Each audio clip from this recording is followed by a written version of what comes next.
আমি মাইক্রোসফটের একটি সেটিংস নিয়ে কথা বলবো। আমি মাইক্রোসফট অফিস ফাইলটা অন করে রেখেছি, এটার মধ্যে একটা সেটিংসের কথা বলবো। মনে করেন আমি একটা বিল তৈরি করলাম, এই বিলটা এ4 কাগজে আমি প্রিন্ট করব। আমি চাইলে অন্যভাবে প্রিন্ট করতে পারি, কিন্তু সহজ একটা পদ্ধতি আছে। এই প্রিন্ট করার জন্য মনে করেন আমি প্রিন্ট প্রিভিউতে গেলাম, দেখেন আমার সাইনের অপশনটা কিন্তু চলে গেছে। আমার দরকার এই কলামটাকে আরেকটা ছোট করার। তো আমি ছোট করার জন্য আমি কি করতে পারি? আমি যদি ছোট করি, এতটুকু ছোট করলাম, প্রিন্ট প্রিভিউতে কিন্তু আসলো না, এই যে এই দাগটা আসলো না। কিন্তু আমি যদি আরেকটা ছোট করি, তাহলে কিন্তু আমার লেখাগুলো হিডেন হয়ে গেল, ভিতরের দিকে চলে গেল। তো আমি চাচ্ছি যে ভিতরে না নিয়ে লেখাটা একটু ছোট হবে,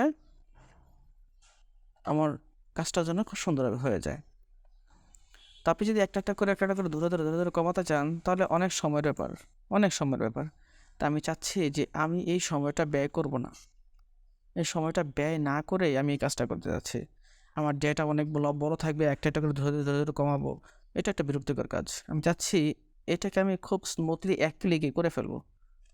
এটা করার জন্য একটু কষ্ট করে আমাকে করতে হবে, সবগুলো ডেটা আমি সিলেক্ট করতে হবে। সিলেক্ট করার পর আমি যাব এই অপশনে, তারপরে অ্যালাইনমেন্টে যাব, তারপর সেকেন্ড অপশনটা চয়েস করে ওকে ক্লিক করব।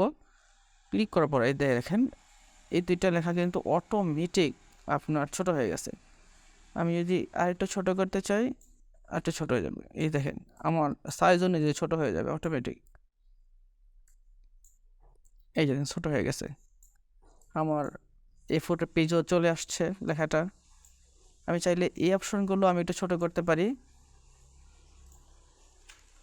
এটাকে যদি করি, সেম জিনিসটা কিন্তু আসলে খুব সহজ, কিন্তু এটা খুবই ইফেক্টিভ কাজে কিন্তু দেয় আপনার কিন্তু খুব ভালো কাজে আসবে। ছোট হয়ে গেছে, আশা করছি আপনারা বুঝতে পেরেছেন। এই সেটিংসটা আসলে খুবই গুরুত্বপূর্ণ অফিসিয়ালি কাজ করার ক্ষেত্রে। আশা করছি আপনাদের উপকৃত হয়েছেন। এই ধরনের ভিডিও পেতে আমার চ্যানেলটা সাবস্ক্রাইব করে রাখুন।